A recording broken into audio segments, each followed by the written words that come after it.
خوش آمدید۔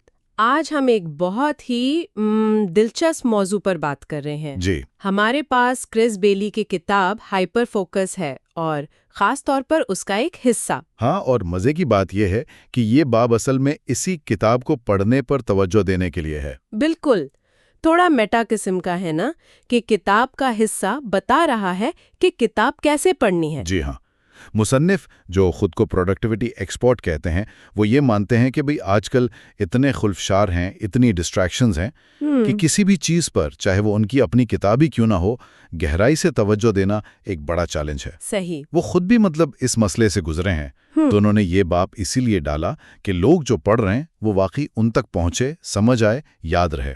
بالکل، اور یہ مشورے ہیں تو خاص ہائپر فوکس کے لیے، لیکن مجھے لگتا ہے یہ کسی بھی ایسی چیز کے لیے کارآمد ہو سکتے ہیں جہاں آپ کو واقعی دھیان لگانا ہو، ہے نا؟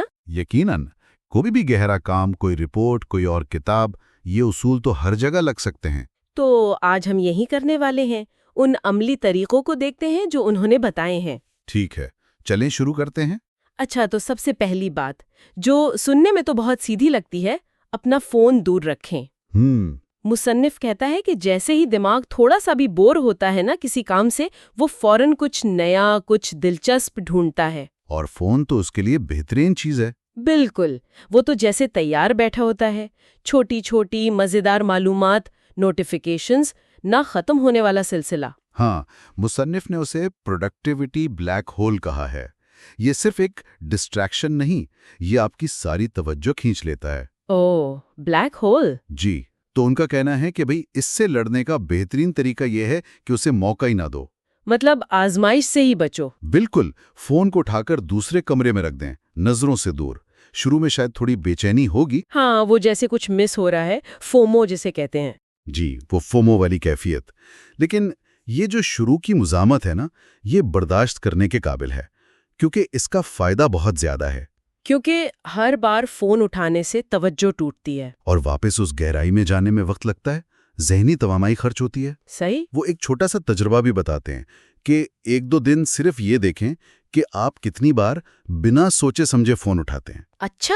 اور اس وقت کیا محسوس کر رہے ہوتے ہیں؟ کیا بور ہو رہے تھے؟ کام مشکل لگ رہا تھا؟ یہ تو خود کو جانچنے والی بات ہوئی۔ جی، اس سے پتہ چلتا ہے کہ ہم اصل میں کن چیزوں سے بھاگنے کے لیے فون کا سہارا لیتے ہیں۔ یہ واقعی بڑی دلچسپ مشق ہے۔ اچھا چلے، فون تو رکھ دیا دوسرے کمرے، لیکن ماحول کا کیا؟ جی، یہ دوسرا نکتہ ہے، آپ کا ماحول، مطلب آپ پڑھ کہاں رہے ہیں؟ جگہ کیسی ہے؟ ہاں، کیا وہاں آس پاس ایسی چیزیں ہیں جو دھیان بھٹکا سکتی ہیں؟ شور، لوگ آ جا رہے ہیں، ٹی وی چل رہا ہے؟ تو مشورہ یہ ہے کہ اگر ہو سکے تو ایسی جگہ جائیں جہاں یہ چیزیں کم سے کم ہوں۔ جیسے لائبریری، کوئی پرسکون کیفے، یا گھر کا کوئی ایسا کونا جہاں آپ کو کوئی ڈسٹرب نہ کرے۔ یہ تو سمجھ آتا ہے، پرسکون جگہ بہتر ہوتی ہے، لیکن کبھی کبھی تو کنٹرول نہیں ہوتا نا، جیسے سفر کر رہے ہوں۔ بالکل، اگر آپ ٹرین میں ہیں یا بس میں تو ظاہر ہے ماحول پر کنٹرول کم ہے۔ ایسی صورتحال میں پھر دوسری ٹیکنیکس زیادہ اہم ہو جاتی ہیں۔ ٹھیک۔ لیکن جہاں تک ممکن ہو، اپنے ماحول کو، اپنی جگہ کو اپنی مرضی کے مطابق بنا لینا، یہ پہلا قدم ہے۔ اور یہ صرف شور کی بات نہیں، بصری خلفشار بھی، یعنی نظر کے سامنے کیا ہے۔ ایک صاف ستھری میز ایک بے ترتیب میز سے بہتر ہوتی ہے فوکس کے لیے۔ چھوٹی چھوٹی چیزیں مل کر فرق ڈالتی ہیں۔ صحیح کہا۔ اچھا، فون دور، جگہ پرسکون، لیکن دماغ تو پھر بھی بھٹکتا ہے نا، اندر سے خیال آ جاتے ہیں۔ جی ہاں، یہ اندرونی خلفشار ہوتے ہیں۔ دماغ میں اچانک آتا ہے، ارے وہ کام کرنا تھا، یا فلاں کو فون کرنا تھا۔ ہاں، گروسری لانی ہے۔ بالکل، تو اس کے لیے مصنف کی ٹیکنیک ہے ایک خلفشار کی فہرست۔ نہ ہو کوئی کام، کوئی پریشانی، کوئی نیا آئیڈیا، اسے فوراً اس کاغذ پر لکھ لیں۔ بس لکھ لینا ہے۔ ہاں، اس سے 2 فائدے ہیں۔ ایک تو آپ کو تسلی ہو جاتی ہے کہ یہ بات بھولے گی نہیں، آپ نے نوٹ کر لیے۔ ذہن سے بوجھ اتر گیا۔ بالکل، اور دوسرا، اسے کاغذ پر اتار کر آپ دماغ کو اس خیال سے خالی کر دیتے ہیں اور واپس اپنی توجہ کتاب پر لا سکتے ہیں۔ یہ تو بہت کارآمد لگ رہا ہے، جیسے دماغ کو کہہ دیا کہ ہاں سن لیا، بعد میں دیکھیں گے۔ جی بالکل، یہی یہ اندرونی شور کو کم کرنے کا ایک طریقہ ہے۔ زبردست۔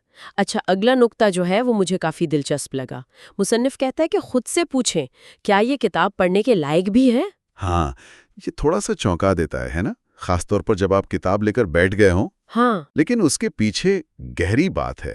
وہ کہتے ہیں کہ ہم بہت سی چیزیں، کتابیں، فلمیں، آرٹیکلز بس عادت میں یا لوگوں کو دیکھ کر استعمال کرنا شروع کر دیتے ہیں، بغیر سوچے سمجھے کہ کیا یہ واقعی ہمارے لیے قیمتی ہیں؟ بالکل۔ کیا یہ ہمارے وقت اور سب سے اہم ہماری توجہ کے لائق ہیں؟ وہ کہتے ہیں ہر مواد کو، چاہے وہ کتاب ہو، پوڈ کاسٹ یا ٹی وی شو، اس کی تفصیل کو سمجھیں کہ یہ آپ کے وقت اور توجہ کے لیے پچ ہے۔ یعنی جیسے کوئی آپ کو اپنا آئیڈیا بیچ رہا ہو؟ ہاں، اور آپ کو فیصلہ کرنا ہے کہ کیا آپ اپنی توجہ اس پر خرچ کرنا چاہتے ہیں۔ بنیادی سوال یہ ہے، جب آپ یہ مواد استعمال کر لیں گے تو کیا آپ خوش ہوں گے کہ آپ نے اپنا وقت اور توجہ اس پر لگائی؟ کیا اس سے کچھ ملا؟ جی، توجہ وہ بار بار کہتے ہیں سب سے قیمتی چیز ہے زندگی میں۔ اسے سوچ سمجھ کر استعمال کریں۔ اگر آپ یہ جان لیں کہ آپ کیا استعمال کر رہے ہیں اور کیوں، تو آپ روزانہ کئی گھنٹے بچا سکتے ہیں فضول چیزوں سے۔ کہتے ہیں اچھا، مان لیا کہ کتاب واقعی اہم ہے، پڑھنی ہے، تو اگلا مشورہ تھوڑا سا غیر متوقع ہے، کیفین؟ جی، اگر دن میں بہت دیر نہیں ہوئی، مطلب شام نہیں ہوئی، تو وہ کافی یا چائے پینے کا مشورہ دیتے ہیں۔ اچھا، کیوں؟ اس کے پیچھے سائنس ہے۔ کیفین جو ہے وہ تھوڑی دیر کے لیے آپ کی توجہ اور آپ کی مستعدی یعنی الرٹنس بڑھا دیتی ہے۔ جاگ جاتے ہیں اس سے۔ ہاں، ایک طرح سے دماغ کو کک سٹارٹ ملتا ہے، فوکس بہتر ہو جاتا ہے۔ لیکن اس کا کوئی سائیڈ ایفیکٹ نہیں؟ لوگ تو کہتے ہیں کیفین اچھی نہیں۔ وہ مانتے ہیں کہ اس عارضی توانائی کی قیمت چکانی پڑتی ہے۔ کیفین جسم سے نکلنے میں وقت لیتی ہے، 8 سے 14 گھنٹے لگ سکتے ہیں۔ تو اگر شام میں پی تو نیند خراب ہو سکتی ہے۔ لیکن اگر اسے سمجھداری سے استعمال کیا جائے، صبح یا دوپہر میں، تو یہ توجہ کے لیے ایک اچھا ٹول ثابت ہو سکتی ہے۔ تحقیق بھی یہی بتاتی ہے۔ تو مقصد یہ ہے کہ اگر فوکس کرنا ہی ہے تو اس عارضی بوسٹ کو کسی اچھے کام کے لیے استعمال کریں۔ بالکل، جیسے اس کتاب کو سمجھنے کے لیے۔ ٹھیک ہے، تو یہ بھی ایک آپشن ہے۔ اب آتے ہیں چھٹے نقطے پر۔ مصنف کہتا ہے کہ معلومات کو استعمال کرنے کے 2 طریقے ہیں، ایک پیسو یعنی بس سرسری طور پر، جی، غیر فعال، اور دوسرا ایکٹیو یعنی فعال طور پر۔ اور وہ فعال طریقے پر زور دیتے ہیں۔ بہت زیادہ۔ غیر فعال پڑھنا تو بس ایسا ہے جیسے آنکھوں کے سامنے سے الفاظ گزر رہے ہوں۔ فعال پڑھنے کا مطلب ہے آپ ذہنی طور پر اس میں شامل ہوں، انگیج ہوں۔ اور اس کے لیے کیا کرنا ہے؟ اس کے لیے وہ اپنا طریقہ بتاتے ہیں۔ وہ پڑھتے ہوئے ایک ہائی لائٹر اور ایک قلم استعمال کرتے ہیں۔ ہائی لائٹ تو بہت لوگ کرتے ہیں۔ ہاں، لیکن وہ صرف ہائی لائٹ نہیں کرتے، وہ پہلی بار پڑھتے ہوئے اہم باتوں کو نشان زد کرتے ہیں یا سائٹ پر کچھ نوٹس لکھ لیتے ہیں۔ ٹھیک ہے، پھر کتاب ختم ہونے کے بعد وہ ایک بار پھر صرف ان ہائی لائٹ کیے ہوئے حصوں کو اور اپنے نوٹس کو دوبارہ پڑھتے ہیں۔ اچھا، دوسری بار بھی؟ جی، اس دوسری ریڈنگ کا مقصد ہوتا ہے کہ جو سب سے قیمتی باتیں نا کتاب کی، وہ واقعی ذہن میں بیٹھ جائیں، صرف یاد نہ رہیں بلکہ سمجھ میں آ جائیں۔ یعنی ان خیالات کو اپنا حصہ بنانا؟ بالکل۔ وہ یہ بھی کہتے ہیں کہ ان باتوں کو دوسروں سے ڈسکس کرنا بھی انہیں مزید پکا کرتا ہے۔ مقصد یہ ہے کہ اچھے خیالات صرف کتاب میں نہ رہ جائیں، آپ کے دماغ میں آئیں، تاکہ آپ ان پر عمل کر سکیں۔ یہ تو واقعی گہری بات ہے۔ صرف پڑھ لینا کافی نہیں، قلم یا ہائی لائٹر استعمال کرنے سے ویسے بھی انسان تھوڑا آہستہ اور دھیان سے پڑھتا ہے نا؟ جی بالکل، آپ جسمانی طور پر بھی اس عمل میں شامل ہو جاتے ہیں، توجہ بنی رہتی ہے۔ صحیح۔ اچھا جی، اب آخری نقطہ۔ مصنف یہ بھی مانتا ہے کہ بھئی توجہ کی بھی ایک حد ہے، لامحدود نہیں ہے۔ ہاں، حقیقت پسند ہے وہ۔ تو پڑھتے پڑھتے ایک وقت آتا ہے جب دماغ تھک جاتا ہے، توجہ بھٹکنے لگتی ہے، تب کیا کریں؟ ہاں، یہ تو ہوگا ہی۔ جب لگے کہ اب فوکس نہیں ہو رہا، الفاظ سمجھ نہیں آ رہے، بار بار ایک ہی لائن پڑھنی پڑ رہی ہے، تو ان کا مشورہ ہے کہ زبردستی نہ کریں، کتاب ایک طرف رکھ دیں، چند منٹ کا وقفہ لیں۔ بریک لے لیں؟ جی، لیکن بریک میں یہ نہیں کہ فون اٹھا لیا یا کوئی اور پیچیدہ کام شروع کر دیا۔ تو پھر کیا کرنا ہے بریک میں؟ کوئی ایسا کام کریں جو نسبتاً بے دماغ ہو، جس میں زیادہ سوچنا نہ پڑے۔ جیسے برتن دھو لیے، کھڑکی سے باہر دیکھنے لگے، تھوڑی دیر ٹہل لیے، یا گھر کی ہلکی پلکی صفائی کر لی۔ اچھا، یعنی دماغ کو آرام دینا ہے۔ بالکل، اس طرح کے کام آپ کی توجہ کو ریچارج کرتے ہیں، دماغ کو تھوڑا وقفہ مل جاتا ہے۔ اور پھر تازہ دم ہو کر واپس؟ جی، جب لگے کہ ہاں اب بہتر محسوس ہو رہا ہے تو واپس کتاب پر آ جائیں۔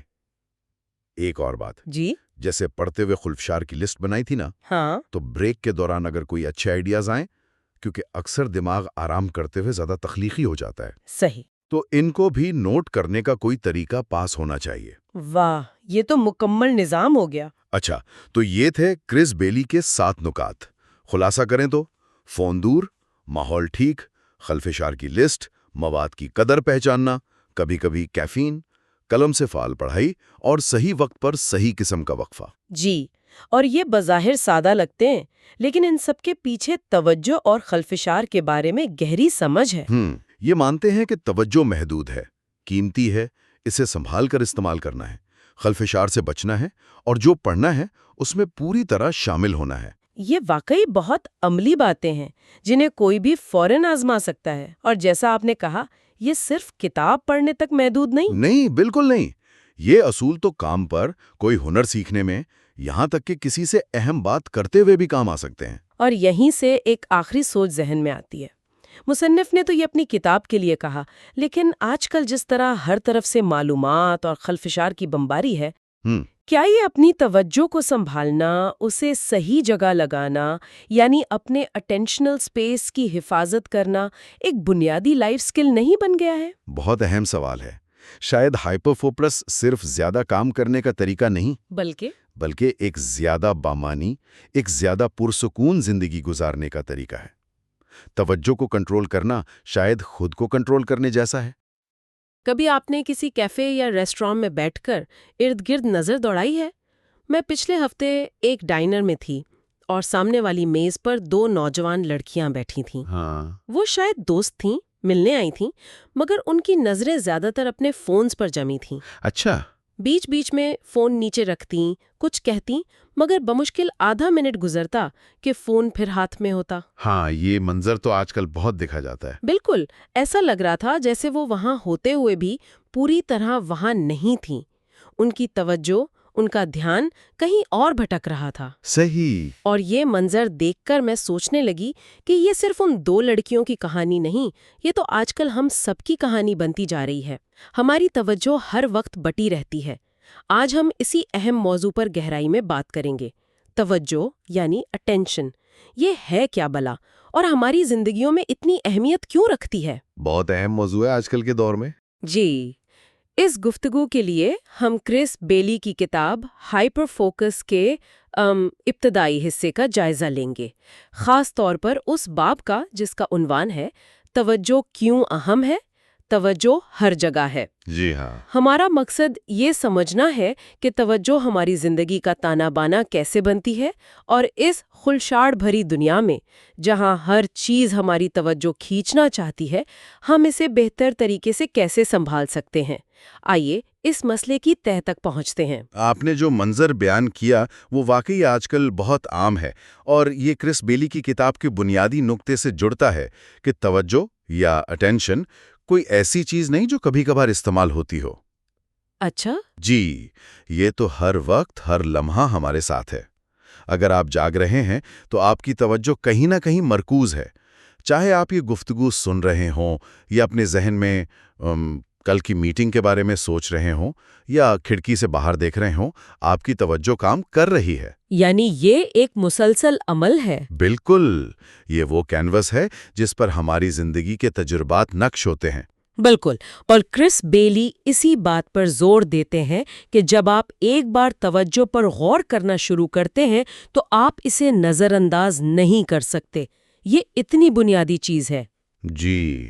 وہ لکھتے ہیں کہ اس سیارے پر ہر جاگتا ہوا انسان اسی لمحے کسی نہ کسی چیز پر توجہ مرکوز کیے ہوئے ہے۔ یہ سوچنے میں کتنا عجیب لگتا ہے، اربوں لوگ اور سب کی توجہ اس وقت کسی نہ کسی کام، کسی خیال، کسی احساس پر لگی ہوئی ہے۔ اور دلچسپ بات یہ ہے کہ خود مصنف کرس بیلی، جو خود کو پروڈکٹیوٹی ایکسپرٹ یعنی پیداواری صلاحیت کا ماہر کہتے ہیں، وہ بھی اس چیلنج سے دوچار تھے۔ اچھا، وہ خود بھی؟ جی ہاں، وہ بتاتے ہیں کہ جیسے جیسے ان کی زندگی میں گیجٹس اور ڈیوائسز بڑھتی گئیں، ان کی اپنی توجہ بکھرنے لگی۔ وہ کہتے ہیں کہ میں پہلے سے کہیں زیادہ مصروف رہنے لگا تھا، لیکن حیرت انگیز طور پر کام کم کر پاتا تھا۔ اوہ، یہ ایک ایسا تضاد ہے جو شاید ہم میں سے بہت سے لوگ محسوس کرتے ہوں گے. ہر وقت بھاگا دوڑ، لیکن دن کے آخر میں لگتا ہے کہ کچھ ٹھوس نہیں کیا. ہاں، یہ مصروف لیکن غیر پیداواری ہونے کا احساس بہت جانا پہچانا ہے. اور بیلی یہ بھی کہتے ہیں کہ انہیں ہر وقت ملٹی ٹاسکنگ یعنی ایک ساتھ کئی کام کرنے کی شدید خواہش ہوتی تھی. جی. حالانکہ وہ جانتے تھے کہ یہ طریقہ مؤثر نہیں ہے. یہ ایسا کیوں ہے؟ کیا ہمارا دماغ اسی طرح کام کرنے کے لیے بنا ہے؟ یہ ایک بہت اہم سوال ہے. ہمارا دماغ دراصل ایک وقت میں کئی کاموں پر گہری توجہ دینے کے لیے نہیں بنا. نہیں بنا؟ جی نہیں. اور جدید تحقیق اس بات کی تصدیق کرتی ہے. کتاب میں ایک تحقیق کا حوالہ ہے جو بتاتی ہے کہ جب ہم کمپیوٹر پر کام کر رہے ہوتے ہیں تو اوسطاً صرف 40 سیکنڈ تک ہی ایک چیز پر توجہ مرکوز رکھ پاتے ہیں. صرف 40 سیکنڈ؟ ہاں، 40 سیکنڈ. اس سے پہلے کہ یا تو ہم خود کسی اور طرف متوجہ ہو جائیں یا کوئی بیرونی رکاوٹ جیسے کوئی نوٹیفیکیشن ہماری توجہ توڑ دے. یقین کرنا مشکل ہے. اس کا مطلب ہے کہ ہم مسلسل اپنی توجہ کا رخ بدل رہے ہیں. تو پھر یہ جو ملٹی ٹاسکنگ کا اتنا چرچا ہے کہ ایک ساتھ ای میل بھی دیکھ لو، رپورٹ بھی لکھ لو، فون کال بھی سن لو، یہ سب کیا ہے پھر؟ کرس بیلی کے مطابق یہ ملٹی ٹاسکنگ یہ دراصل ایک دھوکہ ہے. دھوکہ کس طرح سے؟ مطلب ایک سراب سا ہے. ہمیں لگتا ہے کہ ہم بہت کچھ کر رہے ہیں ایک ساتھ. ہاں، مصروف تو لگتے ہیں. بالکل. لیکن حقیقت میں ہم کسی ایک کام کو بھی پوری توجہ گہرائی سے نہیں کر پا رہے ہوتے. بس یوں سمجھیں تیزی سے ایک کام سے دوسرے پر اچھل کود کر رہے ہوتے ہیں. اور اس میں توانائی ضائع ہوتی ہوگی؟ توانائی بھی اور کام کا معیار بھی گرتا ہے. یہ بس رکاوٹیں ہیں، ایک جال ہے جو ہمیں اصل کام مکمل نہیں کرنے دیتی. تو اگر ملٹی ٹاسکنگ مؤثر نہیں تو پھر مؤثر طریقہ کیا ہے؟ یہیں پر کرس بیلی ہائپر فوکس کا تصور متعارف کراتے ہیں. Hyper focus? جی. ہائپر فوکس کا مطلب ہے اپنی پوری توجہ جان بوجھ کر ایک وقت میں صرف ایک اہم یا بامانی کام پر مرکوز کرنا. یعنی باقی سب چیزوں کو ایک طرف رکھ کر؟ بالکل. تمام خلفشار کو ایک طرف رکھ کر صرف اسی ایک کام میں ڈوب جانا. بیلی کے مطابق یہ وہ حالت ہے جہاں ہم اپنی بہترین کارکردگی دکھاتے ہیں، سب سے زیادہ تخلیقی ہوتے ہیں اور سب سے زیادہ پیداواری بھی. یہ اس مسلسل بٹی ہوئی توجہ کے بالکل برعکس ہے. یہ تو سمجھ میں آتا ہے کہ گہری توجہ سے کام بہتر ہوتا ہے، لیکن اگر ہم اوسطاً صرف 40 سیکنڈ ہی ایک چیز پر ٹک پاتے ہیں تو پھر یہ ہائپر فوکس حاصل کرنا کتنا مشکل ہوگا؟ مشکل تو ہے. ایسا لگتا ہے کہ ہمارا دماغ شاید خود ہی ہمیں بھٹکاتا رہتا ہے. آپ کی بات ایک حد تک درست ہے. دماغ کا ایک حصہ ایسا ہے جو ہمیں بہت سے کام خودکار طریقے سے یعنی بنا سوچے سمجھے کرنے میں مدد دیتا ہے. کتاب میں اسے آٹو پائلٹ موڈ کہا گیا ہے. Autopilot mode? جی. ذرا سوچیں، آپ روز کتنے کام بغیر زیادہ غور و فکر کے کر لیتی ہیں؟ دانت برش کرنا، کپڑے پہننا، گاڑی چلا کر دفتر جانا. اگر راستہ مانوس ہو تو؟ ہاں بالکل. ای میل کا جواب دینا، یہاں تک کہ چلتے چلتے فون پر بات کرنا. صحیح. ہاں، یہ تو ہے. اگر ہر چھوٹے کام کے لیے سوچنا پڑے تو زندگی بہت مشکل ہو جائے گی. کتاب میں ذکر ہے کہ تحقیق کے مطابق ہمارے تقریباً 40% روزمرہ کے اعمال ہماری عادات کا نتیجہ ہوتے ہیں. جی 40%؟ یعنی وہ آٹو پائلٹ پر چل رہے ہوتے ہیں. بالکل. اور یہ آٹو پائلٹ موڈ زندگی گزارنے کے لیے ضروری ہے. یہ ہماری ذہنی توانائی بچاتا ہے تاکہ ہم اسے زیادہ اہم فیصلوں یا نئے کاموں کے لیے استعمال کر سکیں. صحیح. تصور کریں اگر آپ کو ہر صبح یہ سوچنا پڑے کہ پہلے دایاں جوتا پہننا ہے یا بایاں. ہاں واقعی. لیکن مسئلہ تب پیدا ہوتا ہے جب ہم اپنی توجہ کا انتظام بھی اسی آٹو پائلٹ پر چھوڑ دیتے ہیں. توجہ کا انتظام آٹو پائلٹ پر چھوڑنے سے کیا مراد ہے؟ مطلب کیسے؟ اس کا مطلب ہے کہ ہم یہ نہیں سوچتے کہ ہمیں اپنی توجہ کہاں مرکوز کرنی چاہیے، بلکہ جو چیز بھی سامنے آتی ہے یا جو سب سے زیادہ شور مچاتی ہے ہم اسی طرف متوجہ ہو جاتے ہیں. اچھا. مثال کے طور پر آپ ایک اہم رپورٹ پر کام کر رہی ہیں اور اچانک ای میل کا الرٹ بجتا ہے. آٹو پائلٹ رد عمل یہ ہوگا کہ فوراً ای میل چیک کی جائے، چاہے وہ کتنی ہی غیر اہم کیوں نہ ہو. ہاں، ایسا ہوتا ہے. یا باس کی ای میل آتے ہی اپنا سارا کام چھوڑ کر فوراً اس کا جواب دینے لگنا، بغیر یہ سوچے کہ کیا یہ واقعی اس وقت سب سے ضروری کام ہے. یہ تو توجہ کی لاپرواہی ہوئی. بالکل. یہ توجہ کی لاپرواہی ہے جہاں ہم اپنی توجہ کو حالات کے رحم و کرم پر چھوڑ دیتے ہیں بجائے اس کے کہ اسے خود کنٹرول کریں. اچھا، تو یہ آٹو پائلٹ جہاں ایک طرف ضروری ہے، وہیں توجہ کے معاملے میں خطرناک بھی ہو سکتا ہے۔ لیکن کیا توجہ کی اپنی بھی کوئی حدود ہے؟ کیا ہم لامحدود چیزوں پر توجہ دے سکتے ہیں؟ نہیں، بالکل نہیں، اور یہ ایک اور بنیادی نقطہ ہے جو کتاب میں بیان کیا گیا ہے۔ ہماری توجہ کی دو اہم قدرتی حدود ہیں۔ دو حدود کون کون سی؟ پہلی حد یہ ہے کہ ہماری توجہ کی صلاحیت محدود ہے۔ ہم بے وقت بہت ساری چیزوں پر مؤثر طریقے سے توجہ نہیں دے سکتے۔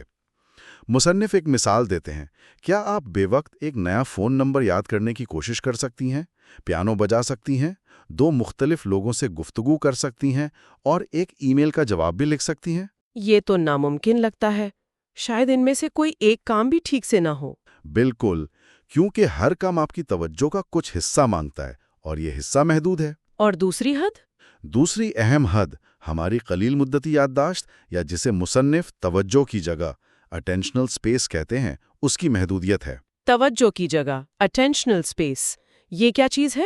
یہ ہمارے دماغ کا وہ حصہ ہے جہاں ہم معلومات کو عارضی طور پر رکھتے ہیں تاکہ ان پر کام کر سکیں، انہیں سمجھ سکیں یا ان سے کوئی نتیجہ اخذ کر سکیں۔ آپ اسے دماغ کا عارضی ورکنگ ایریا، ایک ذہنی اسکریچ پیڈ، جیسے کمپیوٹر کی ریم؟ بالکل کمپیوٹر کی ریم کی طرح سمجھ لیں۔ تو یہ جگہ کتنی بڑی ہوتی ہے؟ کیا اس میں بہت ساری معلومات سما سکتی ہے؟ حیرت انگیز طور پر یہ جگہ بہت محدود ہے۔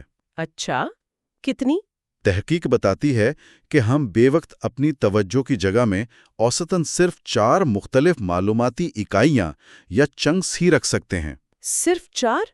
یہ تو بہت ہی کم لگتا ہے۔ جی ہاں، صرف 4 چنکس۔ چنکس سے مراد معلومات کا ایک بامانی ٹکڑا ہے، جیسے ایک لفظ، ایک نمبر یا ایک تصور۔ تو اس کا مطلب ہے کہ جب ہم کوئی پیچیدہ مسئلہ حل کرنے کی کوشش کر رہے ہوتے ہیں یا کوئی نئی چیز سیکھ رہے ہوتے ہیں تو ہماری یہ ذہنی جگہ بہت جلدی بھر جاتی ہوگی۔ جی ہاں، بالکل، اور یہی وجہ ہے کہ ملٹی ٹاسکنگ اتنی غیر مؤثر ہے۔ جب آپ ایک کام سے دوسرے کام کی طرف جاتے ہیں تو آپ کو پہلے کام سے متعلق معلومات کو اپنی توجہ کی جگہ سے نکالنا پڑتا ہے۔ اچھا۔ اور دوسرے کام کی معلومات کو لانا پڑتا ہے۔ اس منتقلی میں وقت اور ذہنی توانائی دونوں لگتے ہیں۔ تو آپ کو پڑھنے والی معلومات کو باہر نکال کر ٹیکسٹنگ سے متعلق معلومات، یعنی کیا لکھنا ہے، کس کو لکھنا ہے، اسے اندر لانا پڑے گا۔ تو نتیجہ کیا ہوگا؟ نتیجہ، نہ آپ ٹھیک سے پڑھ پائیں گے، نہ ہی ٹھیک سے میسج لکھ پائیں گے۔ دونوں کام متاثر ہوں گے۔ یہ تو واقعی آنکھیں کھول دینے والی بات ہے۔ یعنی ہماری توجہ کی صلاحیت اور جگہ دونوں ہی محدود ہیں، اور یہ حد اتنی سخت ہے کہ پلک جھپکنے کا عمل بھی اس سے جڑا ہے۔ کتاب میں اس کا بھی ذکر تھا۔ ہاں، یہ ایک اور شاندار تفصیل ہے جو توجہ کے نظام کی باریکی کو ظاہر کرتی ہے۔ تحقیق سے پتہ چلا ہے کہ ہم اکثر اس وقت پلک جھپکتے ہیں جب ہماری توجہ میں ایک قدرتی وقفہ آتا ہے۔ قدرتی وقفہ؟ جیسے کسی جملے کے اختتام پر، یا جب کوئی اسپیکر اپنی بات میں وقفہ لیتا ہے، یا جب فلم میں منظر بدلتا ہے۔ اچھا، یہ ایسا ہے جیسے دماغ کہتا ہے، ٹھیک ہے، یہ حصہ مکمل ہوا، اب اگلے حصے کے لیے تیار ہو جاؤ۔ یہ ایک غیر شعوری عمل ہے جو ہماری توجہ کے بہاؤ کو منظم رکھنے میں مدد دیتا ہے۔ تو اگر ہماری یہ توجہ کی جگہ اتنی نازک اور محدود ہے تو اس پر زیادہ بوجھ ڈالنے کے، یعنی اسے معلومات سے اوورلوڈ کرنے کے کیا نتائج ہوتے ہیں؟ ہم سبھی کبھی نہ کبھی ایسا محسوس کرتے ہیں جیسے دماغ بالکل بھر گیا ہے، کچھ اور سوچنے کی گنجائش نہیں۔ اس اوور فلو یا زیادہ بوجھ کے کئی منفی نتائج ہوتے ہیں جن کا ذکر کرس بیلی نے کیا ہے۔ سب سے پہلا اور عام نتیجہ ہے مغلوبیت کا احساس، یعنی فیلنگ اوورویلمڈ۔ ہاں، وہ الجھن اور پریشانی والی کیفیت۔ جی، الجھن، پریشانی اور یہ محسوس ہونا کہ آپ حالات کو سنبھال نہیں پا رہے ہیں۔ جب آپ کی توجہ کی جگہ غیر ضروری معلومات، ادھورے کاموں اور خلفشار سے بھری ہوتی ہے تو آپ کا ذہن بھی ویسا ہی منتشر اور بوجھل محسوس کرتا ہے۔ یہ تو میں نے خود محسوس کیا ہے۔ جب بہت سارے کام ایک ساتھ کرنے کی کوشش کرتی ہوں تو دماغ بالکل کام کرنا چھوڑ دیتا ہے۔ دوسرا بڑا نقصان یادداشت پر پڑتا ہے۔ یادداشت پر؟ وہ کیسے؟ جب آپ کی توجہ بٹی ہوتی ہے تو آپ معلومات کو گہرائی سے پروسیس نہیں کر پاتے، جس کی وجہ سے وہ آپ کی طویل مدتی یادداشت کا حصہ نہیں بن پاتی۔ اچھا۔ کتاب میں مثال دی گئی ہے کہ اگر آپ فون استعمال کرتے ہوئے ٹی وی دیکھ رہی ہیں تو بعد میں آپ کو شو کا بہت کم حصہ یاد رہے گا۔ ہاں، یہ تو ہوتا ہے۔ کیوں؟ کیونکہ آپ کی توجہ کی جگہ فون اور ٹی وی کے درمیان بٹی ہوئی تھی اور دماغ نے ٹی وی شو کی معلومات کو ٹھیک سے ریکارڈ ہی نہیں کیا۔ اور مصنف نے یہ بھی لکھا ہے کہ جب توجہ بکھری ہوتی ہے تو وقت زیادہ تیزی سے گزرتا ہوا محسوس ہوتا ہے۔ ایسا کیوں؟ یہ بھی یادداشت سے جڑا ہے۔ جب ہم کسی کام میں پوری طرح مگن ہوتے ہیں تو ہم اس تجربے کی گہری یادیں بناتے ہیں، لیکن جب توجہ بٹی ہوتی ہے تو تجربات سطحی ہوتے ہیں اور ان کی واضح یادیں نہیں بنتی۔ تو پھر؟ چونکہ ہمارے پاس وقت گزرنے کے ٹھوس نشانات یا یادیں کم ہوتی ہیں، اس لیے ہمیں لگتا ہے کہ وقت بس یوں ہی گزر گیا، پتہ ہی نہیں چلا۔ اور اس سے جڑا ایک اور نقطہ یہ ہے کہ ہمارے اعمال کم بامانی لگنے لگتے ہیں، کیونکہ ہمیں ٹھیک سے یاد ہی نہیں رہتا کہ ہم نے اپنا وقت کیسے اور کہاں گزارا۔ دن کے اختتام پر آپ مصروف تو بہت تھیں، لیکن کیا کیا یہ یاد کرنا مشکل ہو جاتا ہے۔ یہ تو کافی سنگین نتائج ہے۔ مغلوبیت، کمزور یادداشت، وقت کا ضیاع اور زندگی کا کم بامانی محسوس ہونا، صرف اس لیے کہ ہم اپنی توجہ کو ٹھیک سے منظم نہیں کر پاتے؟ بالکل۔ اس کے برعکس، جب ہم جان بوجھ کر اپنی توجہ کی جگہ کو سادہ اور منظم رکھتے ہیں، یعنی غیر ضروری خلفشار کو کم کرتے ہیں اور ایک وقت میں ایک چیز پر توجہ دیتے ہیں، تو اس کے مثبت اثرات ہوتے ہیں۔ جیسے کہ؟ سوچ میں وضاحت آتی ہے، تناؤ کم ہوتا ہے اور ہم زیادہ ارادی انٹینشنل زندگی گزار پاتے ہیں۔ کرس بیلی کہتے ہیں کہ آپ کی توجہ کی جگہ کی حالت آپ کی زندگی کی حالت کی عکاسی کرتی ہے۔ یہ بہت دلچسپ بات ہے۔ اگر آپ کی ذہنی جگہ صاف اور منظم ہے تو آپ خود کو بھی پرسکون اور قابو میں محسوس کریں گے۔ اگر جگہ بے ترتیب اور بھری ہوئی ہے تو آپ کی زندگی بھی ویسی ہی افراتفری کا شکار لگے گی۔ لیکن مسئلہ یہ ہے کہ آج کی دنیا میں خلفشار بہت زیادہ ہے، خاص طور پر یہ اسمارٹ فونز اور سوشل میڈیا۔ ہر وقت کچھ نہ کچھ نیا آ رہا ہوتا ہے۔ کیا ہمارا دماغ ان نئی چیزوں کی طرف زیادہ جلدی متوجہ نہیں ہوتا؟ کتاب میں نیا پن کے تعصب یعنی نوولٹی بائس کا ذکر تھا۔ جی ہاں، یہ ایک اور اہم نفسیاتی پہلو ہے۔ ہمارے دماغ میں ایک قدرتی جھکاؤ ہے نئی اور غیر متوقع چیزوں کی طرف متوجہ ہونے کا۔ اسے نیا پن کا تعصب کہتے ہیں۔ اچھا۔ جب ہم کسی پرانے شاید بورنگ کام کو چھوڑ کر کوئی نیا ای میل چیک کرتے ہیں یا سوشل میڈیا فیڈ سکرول کرتے ہیں تو ہمارے دماغ میں ڈوپامین نامی کیمیکل خارج ہوتا ہے۔ ڈوپامین؟ وہ تو خوشی والا کیمیکل ہے نا؟ جی بالکل، یہ کیمیکل ہمیں خوشی اور تحریک کا ایک عارضی احساس دلاتا ہے۔ رکھنا اور بھی مشکل بنا دیتا ہے۔ بالکل، یہی وجہ ہے کہ ایک کام سے دوسرے کام پر کودنا یا مسلسل اپنا فون چیک کرنا اتنا پرکشش لگتا ہے۔ یہ ہمیں فوری طور پر اچھا محسوس کراتا ہے۔ ہمیں لگتا ہے کہ ہم بہت کچھ کر رہے ہیں، بہت مصروف ہیں۔ ہاں، مصروفیت کا احساس تو ہوتا ہے۔ لیکن یہاں کرس بیلی مصروفیت اور حقیقی پیداواریت کے درمیان فرق واضح کرتے ہیں۔ کیا فرق ہے دونوں میں؟ پیداواریت کا مطلب ہے وہ کام مکمل کرنا جو آپ کے لیے اہم ہے، جو آپ نے کرنے کا ارادہ کیا تھا۔ صرف مصروف نظر آنا، ایک نوٹیفیکیشن سے دوسرے کی طرف بھاگنا ضروری نہیں کہ پیداواری رو۔ صحیح۔ یہ نیا پن کا تعصب ہمیں مصروف تو محسوس کرا سکتا ہے، لیکن اکثر ہمیں ان کاموں سے دور لے جاتا ہے جو واقعی اہمیت رکھتے ہیں۔ تو گویا ہم ایک ایسی دنیا میں رہ رہے ہیں جہاں ٹیکنالوجی اور ہمارے دماغ کی اپنی کیمسٹری مل کر ہماری توجہ کو منتشر رکھنے کی سازش کر رہی ہیں۔ ایک طرح سے کہہ سکتے ہیں، لیکن اچھی خبر یہ ہے کہ ہم اس صورتحال کے محض شکار نہیں ہیں۔ ہم اپنی توجہ کو منظم کرنا سیکھ سکتے ہیں۔ تو آج کی اس ساری گفتگو کا نچوڑ کیا ہے؟ ہم کرس بیلی کی کتاب کے اس ابتدائی حصے سے کیا اہم سبق سیکھ سکتے ہیں؟ سب سے اہم بات یہ ہے کہ توجہ ہماری زندگی کا ایک بنیادی اور ہر وقت موجود رہنے والا عنصر ہے، لیکن یہ لامحدود نہیں ہے، یہ ایک قیمتی اور محدود وسیلہ ہے۔ ٹھیک، اور دوسری بات؟ دوسری بات، جدید دور کے ٹیکنالوجی، کام کرنے کے طریقے اور یہاں تک کہ ہمارے دماغ کی اپنی ساخت جیسے وہ نیا پن کا تعصب مل کر ہماری توجہ کو مسلسل بکھیرنے کا باعث بنتے ہیں۔ اور ملٹی ٹاسکنگ ایک دھوکہ ہے۔ بالکل، ملٹی ٹاسکنگ کا تصور ایک دھوکہ ہے، اور آٹو پائلٹ پر توجہ چھوڑ دینا ہمیں غیر پیداواری اور مغلوب بنا سکتا ہے۔ اور اس سب کی قیمت کیا ہے؟ کمزور یادداشت، وقت کا احساس نہ ہونا اور اپنے کام اور زندگی کو کم وامانی محسوس کرنا۔ تو حل کیا ہے؟ حل اپنی توجہ کے بارے میں زیادہ باشعور ہونے میں ہے۔ یہ سمجھنا کہ یہ کیسے کام کرتی ہے، اس کی حدود کیا ہیں اور کون سی چیزیں اسے بھٹکاتی ہیں، اور پھر جان بوجھ کر ارادی طور پر اپنی توجہ کی جگہ کو منظم کرنا، غیر ضروری چیزوں کو باہر نکالنا اور اپنی توانائی ان کاموں پر مرکوز کرنا جو واقعی اہم ہیں۔ یعنی اپنی توجہ کا کنٹرول واپس اپنے ہاتھ میں لینا، آٹو پائلٹ سے نکل کر ڈرائیونگ سیٹ پر واپس آنا۔ بالکل، ایسا کرنے سے نہ صرف ہم زیادہ مؤثر طریقے سے کام کر پائیں گے اور اپنے مقاصد حاصل کر سکیں گے، بلکہ ہماری سوچ میں زیادہ وضاحت آئے گی، تناؤ کم ہوگا اور ہم اپنی زندگی کو زیادہ بھرپور اور بامعنی طریقے سے گزار سکیں گے۔ تو توجہ کا بہتر انتظام صرف کام کے لیے نہیں بلکہ بہتر زندگی کے لیے ضروری ہے۔ یقیناً یہ زندگی کے ہر پہلو کو متاثر کرتا ہے۔ اور اب جاتے جاتے سننے والوں کے لیے ایک سوال چھوڑے جاتے ہیں جس پر وہ غور کر سکتے ہیں۔ آج کی گفتگو کی روشنی میں یہ جاننے کے بعد کہ توجہ کیسے کام کرتی ہے اور خلتشار ہماری پیداواریت اور یادداشت کو کیسے متاثر کرتا ہے، وہ کون سی ایک چھوٹی سی عملی تبدیلی ہے جو کوئی بھی شخص آج سے ہی اپنی توجہ کو زیادہ دانستہ اور مؤثر طریقے سے منظم کرنے کے لیے اپنی زندگی میں لا سکتا ہے۔ خوش آمدید۔ آج ہم کرس بیلی کی کتاب ہائپر فوکس پر بات کر رہے ہیں، اور خاص طور پر اس کے پہلے باب پر۔ جی بالکل۔ باب کا عنوان ہے آٹو پائلٹ موڈ کو بند کرنا۔ بڑا دلچسپ عنوان ہے۔ بالکل، یہ باب دیکھتا ہے کہ ہم اکثر اپنی زندگی، خاص طور پر اپنی توجہ، وہ ایک طرح سے خودکار طریقے سے چلاتے ہیں۔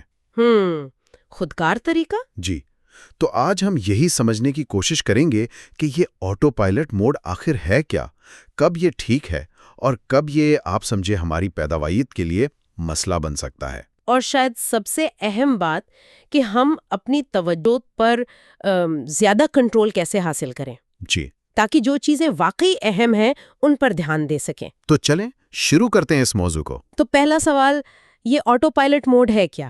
ہاں بتائیں۔ کتاب ایک مثال دیتی ہے، جیسے آپ نے یہ کتاب کیسے خریدی؟ اچھا، کیا آپ نے بہت ریسرچ کی، یا کسی دوست نے کہا، یا کوئی انٹرویو سنا اور بس خرید لی؟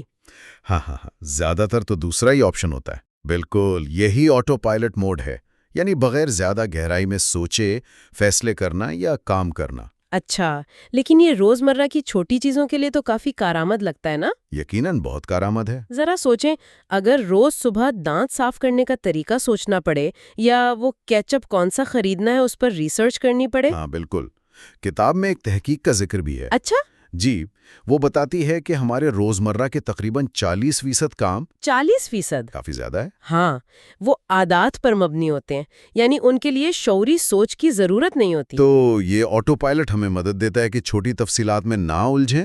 بالکل، یہ ہماری ذہنی توانائی بچاتا ہے۔ ہمارا دماغ ہر چھوٹے فیصلے پر توانائی نہیں لگانا چاہتا نا، صحیح۔ تو معمول کے کام اس سے نپٹ جاتے ہیں۔ مسئلہ تب شروع ہوتا ہے کب؟ جب ہم اپنی سب سے قیمتی چیز، یعنی اپنی توجہ، وہ بھی اسی آٹو پائلٹ کے حوالے کر دیتے ہیں۔ یہ بات اہم ہے، ہم اکثر اپنی توجہ کو بھی بس ایسے ہی غیر ارادی طور پر چلاتے ہیں۔ جی، وہ باس کی ای میل والی مثال بہت اچھی تھی۔ ای میل آئی، فون بجا، اور ہم فوراً اپنا ضروری کام چھوڑ کر اسے دیکھنے لگ جاتے ہیں، جواب دینے لگ جاتے ہیں۔ ہاں بالکل، یہ سوچا سمجھا نہیں ہوتا، بس ایک رد عمل ہوتا ہے۔ ایک طرح کا اضطراری عمل، جیسے آپ نے خود کو پروگرام کر لیا ہو۔ صحیح، اور یہیں پر وہ جان بوجھ کر توجہ دینا ضروری ہو جاتا ہے۔ یعنی شعوری طور پر۔ جی، شعوری طور پر۔ آٹو پائلٹ میں کیا ہوتا ہے کہ باہر کی چیزیں، نوٹیفیکیشنز، لوگوں کی باتیں، وہ ہماری توجہ کھینچ لیتی ہیں۔ لیکن شعوری توجہ کا مطلب ہے کہ ہم خود فیصلہ کریں اس وقت سب سے اہم کیا ہے اور اپنی توجہ وہاں لگائیں۔ تو پھر یہ کیسے کریں؟ توجہ کو بہتر طریقے سے منظم کیسے کیا جائے؟ کتاب میں کچھ بتایا ہے اس بارے میں؟ ہاں، کتاب ایک بڑا اچھا فریم ورک دیتی ہے۔ وہ کہتی ہے کہ کاموں کو ان کی نوعیت کے لحاظ سے دیکھیں، درجہ بندی کریں۔ درجہ بندی کیسے؟ 2 چیزوں کی بنیاد پر۔ پہلا، کیا یہ کام پیداواری ہے، پروڈکٹیو، یعنی کیا یہ ہمیں ہمارے مقصد کے قریب لے جاتا ہے؟ ٹھیک ہے۔ اور دوسرا، کیا یہ کام پرکشش ہے، اٹریکٹیو، یا غیر پرکشش، ان اٹریکٹیو، یعنی اسے کرنے میں مزہ آتا ہے یا بوجھ لگتا ہے۔ اچھا، پیداواری اور پرکشش، تو اس سے کیا قسمیں بنتی ہیں؟ اس سے 4 قسمیں بنتی ہیں، اور ان کو سمجھنا بڑا ضروری ہے یہ دیکھنے کے لیے کہ ہمارا وقت جاتا کہاں ہے، خاص طور پر آٹو پائلٹ میں۔ ٹھیک ہے، تو پہلی قسم؟ پہلی ہے ضروری کام، نیسیسری ورک۔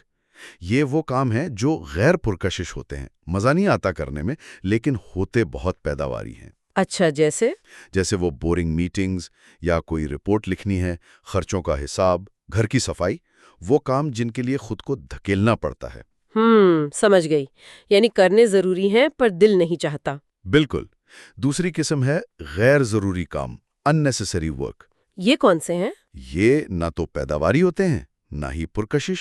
اچھا، پھر ہم کرتے کیوں ہیں؟ ہاں، یہ دلچسپ ہے۔ جیسے اپنی میز بار بار صاف کرنا جبکہ اصل کام پڑا ہو، یا ای میلز کو فضول میں فولڈرز میں ڈالتے رہنا۔ ہاں، یہ تو ہوتا ہے۔ ہم یہ اکثر تب کرتے ہیں جب ہم کسی ضروری یا مشکل کام سے بچنا چاہ رہے ہوں، مصروف نظر آنے کے لیے۔ یعنی ٹال مٹول، پروکراسٹینیشن۔ بالکل، یہ اسی کی ایک شکل ہے۔ ٹھیک ہے، تیسری قسم؟ تیسری قسم، جو آج کل شاید سب سے بڑا چیلنج ہے، وہ ہے پرکشش خلفشار، ڈسٹریکٹنگ ورک۔ یہ تو نام سے ہی ظاہر ہے۔ جی، یہ کام کرنے میں بہت مزہ آتا ہے، بہت پرکشش ہوتے ہیں، لیکن ہوتے بالکل غیر پیداواری ہیں۔ جیسے کہ سوشل میڈیا؟ بالکل، سوشل میڈیا سکرول کرنا، یوٹیوب دیکھتے رہنا، آن لائن شاپنگ، غیر متعلقہ خبریں پڑھنا، یہ ہمیں فوری تسکین دیتے ہیں نا، انسٹنٹ گریٹیفیکیشن۔ ہاں، دماغ فوراً ان کی طرف بھاگتا ہے۔ خاص طور پر جب ہم تھکے ہوئے ہوں یا بور ہو رہے ہوں۔ صحیح کہا۔ اور چوتھی قسم؟ اور آخر میں چوتھی اور سب سے اہم قسم ہے بامقصد کام، پرپسفل ورک۔ یہ وہ کام ہے جو پیداواری بھی ہیں اور ہمارے لیے پرکشش بھی۔ اچھا، یہ تو بہترین کمبینیشن ہے۔ جی، یہ وہ کام ہے جن میں ہم پوری طرح کھو جاتے ہیں، جو ہماری صلاحیتوں کو استعمال کرتے ہیں، جو ہمارے بڑے مقاصد سے جڑے ہوتے ہیں۔ اس کی مثالیں کیا ہوں گی؟ جیسے کوئی اہم پروجیکٹ جس میں آپ کی دلچسپی ہو، کوئی نئی چیز سیکھنا، اپنے پیاروں کے ساتھ اچھا وقت گزارنا، کوئی ایسا مسئلہ حل کرنا جو آپ کے لیے اہم ہو۔ ٹھیک، تو یہ 4 قسمیں ہو گئیں: ضروری، غیر ضروری، پرکشش خلفشار اور بامقصد۔ اب اس کا آٹو پائلٹ سے کیا تعلق؟ اب یہاں آتی ہے اصل بات۔ کتاب کہتی ہے کہ جب ہم آٹو پائلٹ پر ہوتے ہیں نا، جی، تو ہم زیادہ تر کدھر جاتے ہیں؟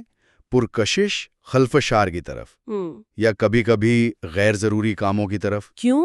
کیونکہ وہ آسان ہوتے ہیں، ان میں فوری مزہ ملتا ہے، کم دماغی محنت لگتی ہے۔ جبکہ ضروری کام، اور خاص طور پر بامقصد کام، جن کے لیے زیادہ توجہ، زیادہ کوشش چاہیے، وہ رہ جاتے ہیں۔ وہ پیچھے رہ جاتے ہیں یا ہم انہیں ٹالتے رہتے ہیں آخری وقت تک؟ بالکل، کیونکہ ہمارا دماغ وہ فوری تسکین اور آسان راستہ ڈھونڈتا ہے، خاص طور پر جب ہم شعوری طور پر کنٹرول نہیں کر رہے ہوتے۔ تو آٹو پائلٹ ہمیں خلفشار کی طرف دھکیلتا ہے۔ ایک طرح سے ہاں، کم مزاحمت والے راستے کی طرف، اور یہیں پر ہمیں پیداواریت کے مطلب پر دوبارہ سوچنا پڑتا ہے۔ ہاں، یہ بھی اہم نقطہ تھا۔ کتاب کہتی ہے کہ پیداواریت کا مطلب صرف مصروف رہنا نہیں ہے۔ جی نہیں، نہ یہ کوئی ٹھنڈا سا بزنس جیسا لفظ ہے۔ تو پھر کیا ہے؟ کتاب کے مطابق پیداواریت کا اصل مطلب ہے وہ حاصل کرنا جو ہم نے کرنے کا ارادہ کیا تھا، انٹینشن۔ اچھا، ارادہ؟ جی، یہ نیت اور نتیجے کا تعلق ہے۔ اگر آپ کا ارادہ تھا 1 گھنٹہ آرام کرنا ہے اور آپ نے واقعی آرام کیا، فون وغیرہ سے دور رہ کر، تو میں پیداواری تھی؟ بالکل، آپ پیداواری تھی۔ اگر ارادہ تھا 3000 الفاظ لکھنے کا اور لکھ لیے، تو بھی آپ پیداواری ہیں۔ لیکن اگر پورا دن بھاگ دوڑ میں گزرا لیکن وہ نہیں کیا جو سوچا تھا، تو آپ پیداواری نہیں تھے، چاہے کتنے ہی مصروف رہے ہوں۔ تو اصل چیز ارادہ ہے اور اس پر عمل، مصروفیت خود اہم نہیں۔ بالکل، پیداواریت کا مطلب ہے ہر لمحے میں اپنے ارادے کے مطابق صحیح کام کا انتخاب کرنا۔ اور جب ہم آٹو پائلٹ پر ہوتے ہیں تو ہم اکثر اپنے ہی ارادوں سے بھٹک جاتے ہیں۔ جی، اور اس کے نقصانات ہیں۔ کتاب ایک بہت عام مثال دیتی ہے یادداشت کی، میموری کی۔ یادداشت پر کیا اثر پڑتا ہے؟ ایک تحقیق کا ذکر ہے کہ جو لوگ ٹی وی دیکھتے ہوئے ساتھ فون بھی استعمال کرتے ہیں، یعنی توجہ بٹی ہوئی ہوتی ہے؟ ہاں، انہیں بعد میں شو کا مواد بہت کم یاد رہتا ہے ان لوگوں کے مقابلے میں جو صرف ٹی وی دیکھ رہے تھے۔ یہ تو بالکل سچ ہے، ہم سب یہ کرتے ہیں اور پھر یاد نہیں رہتا کہ کیا دیکھا تھا۔ ایسا لگتا ہے جیسے ہر خالی لمحے کو بھرنے کے لیے کچھ نہ کچھ ہے، اب فون ہے، ٹیب ہے۔ ہاں، توجہ مسلسل بٹی رہتی ہے۔ اور جب توجہ گہری نہیں ہوتی تو دماغ معلومات کو ٹھیک سے پروسیس نہیں کرتا، مضبوط یادیں نہیں بناتا۔ تو ہم چیزوں کو بس سطح پر ہی دیکھتے ہیں۔ اور اس کا گہرا نتیجہ یہ ہے کہ ہمارے تجربات کم معنی خیز ہو جاتے ہیں۔ اگر یاد ہی نہیں کہ پچھلا گھنٹہ کیسے گزرا تو اس کی کیا اہمیت رہی، اور ہم غلطیاں بھی زیادہ کرتے ہیں۔ غلطیاں کیوں؟ کیونکہ جب پوری توجہ نہیں ہوتی تو ہم اپنی غلطیوں سے ٹھیک سے سیکھتے نہیں، وہی غلطیاں دہراتے ہیں۔ اور آج کل جو علم والا کام ہے، نالج ورک، اس میں تو یہ براہ راست ہماری سیکھنے کی صلاحیت کو متاثر کرتا ہے۔ یہ لمبا نقصان ہے۔ یہ تو واقعی پریشان کن بات ہے، لیکن اچھی خبر بھی تو ہوگی، یعنی اگر ہم آٹو پائلٹ سے نکلیں۔ ہاں بالکل، اچھی خبر یہ ہے کہ جب ہم جان بوجھ کر ارادے سے کام کرتے ہیں تو اس کے بہت سارے فائدے ہیں۔ جیسے کہ؟ سب سے پہلے تو آپ زیادہ گہرائی سے توجہ مرکوز کر پاتے ہیں۔ ٹھیک ہے۔ آپ اپنی توجہ کی جگہ کے بہتر محافظ بن جاتے ہیں۔ اٹینشنل سپیس، یہ دماغ کی وہ محدود جگہ ہے جہاں آپ معلومات رکھتے ہیں۔ تو ہم سوچ سمجھ کر فیصلہ کرتے ہیں کہ اس جگہ کیا آئے گا؟ بالکل، فضول چیزوں کو باہر رکھتے ہیں۔ اس سے ہوتا یہ ہے کہ آپ زیادہ یاد رکھتے ہیں۔ اچھا، کیونکہ توجہ گہری ہوتی ہے؟ جی، گہری توجہ بہتر یادداشت۔ آپ کم پچھتاوا محسوس کرتے ہیں۔ کیوں؟ کیونکہ آپ کو پتہ ہوتا ہے کہ آپ نے وقت ضائع نہیں کیا، بامقصد کام کیا۔ غیر ضروری چیزوں پر کم وقت لگتا ہے، خلفشار کا مقابلہ بہتر کر پاتے ہیں۔ اور ذہنی طور پر کیسا محسوس ہوتا ہے؟ ذہنی وضاحت بڑھتی ہے، مینٹل کلیئرٹی، تناؤ کم ہوتا ہے، آپ کو زیادہ کنٹرول محسوس ہوتا ہے۔ یہ تو بہت اچھا ہے۔ اور ایک اور بہت اہم فائدہ ہے جو اکثر رہ جاتا ہے، وہ ہے تعلقات پر اثر۔ تعلقات پر؟ وہ کیسے؟ دیکھیں، جب آپ کسی کے ساتھ ہیں، دوست، گھر والے، کوئی بھی، اور آپ پوری توجہ ان کو دے رہے ہیں، فون ایک طرف، دماغ بھی وہیں، ہاں، تو وہ شخص محسوس کرتا ہے کہ اسے اہمیت مل رہی ہے، اسے سنا جا رہا ہے۔ صحیح۔ یہ موجودگی، یہ پریزنس تعلقات کو بہت گہرا کرتی ہے۔ جبکہ آٹو پائلٹ میں کیا ہوتا ہے؟ ہم جسمانی طور پر تو ہوتے ہیں پر دماغ کہیں اور ہوتا ہے۔ ہاں، یہ تو بہت ہوتا ہے، اس سے تو تعلقات خراب بھی ہو سکتے ہیں۔ بالکل۔ تو یہ سارے فائدے تو زبردست ہے۔ اب اصل سوال، یہ کریں کیسے؟ اس آٹو پائلٹ سے نکلے کیسے؟ کتاب اس کے لیے کئی طریقے بتاتی ہیں۔ سب سے بنیادی ہے ارادہ طے کرنا، انٹینشن سیٹنگ۔ ارادہ طے کرنا۔ ہاں، یہاں ڈیوڈ ایلن کی ایک بات یاد آتی ہے، گیٹنگ تھنگز ڈن والے۔ جی۔ وہ کہتے ہیں آپ کا دماغ خیالات رکھنے کے لیے ہے، انہیں پکڑ کر رکھنے کے لیے نہیں۔ یہ گہری بات ہے۔ اس کا کیا مطلب ہوا؟ مطلب یہ کہ ہمارا دماغ نئے آئیڈیا سوچنے، مسئلے حل کرنے میں تو بہت اچھا ہے، لیکن لامتناہی ٹو ڈو لسٹیں یا دہانیاں، ملاقاتیں، یہ سب یاد رکھنے کے لیے نہیں بنا۔ اچھا۔ جب ہم یہ سب دماغ میں رکھتے ہیں تو وہ ہماری توجہ کی جگہ کو بھر دیتا ہے، ایک مستقل شور سا رہتا ہے، اوپن لوپس کہتے ہیں اسے۔ تو حل یہ ہے کہ ان چیزوں کو دماغ سے نکال دیں؟ بالکل، نکال کر کسی بیرونی نظام میں ڈال دیں، کیلنڈر، ٹو ڈو لسٹ، کوئی ایپ، تاکہ دماغ خالی ہو جائے؟ جی۔ جب آپ چیزیں لکھ لیتے ہیں تو دماغ کو سکون مل جاتا ہے کہ اب اسے یاد رکھنے کی ضرورت نہیں، وہ لوپ بند ہو جاتا ہے۔ اس سے توجہ بہتر ہوتی ہے؟ ہاں، اندرونی خلشار کم ہوتا ہے، آپ موجودہ کام پر فوکس کر سکتے ہیں۔ یہ تو بہت عملی بات ہے۔ اور ارادہ طے کرنے کے کوئی اور طریقے؟ ایک بہت مؤثر تکنیک ہے 3 کا اصول، رول آف 3۔ 3 کا اصول؟ یہ کیا ہے؟ ہر دن یا ہر ہفتے کی شروع میں بس چند منٹ لگائیں یہ سوچنے میں کہ وہ کون سی 3 سب سے اہم چیزیں ہیں جو آپ اس دوران مکمل کرنا چاہتے ہیں۔ صرف 3؟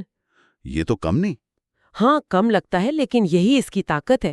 یہ آپ کو مجبور کرتا ہے کہ سوچیں سب سے اہم کیا ہے۔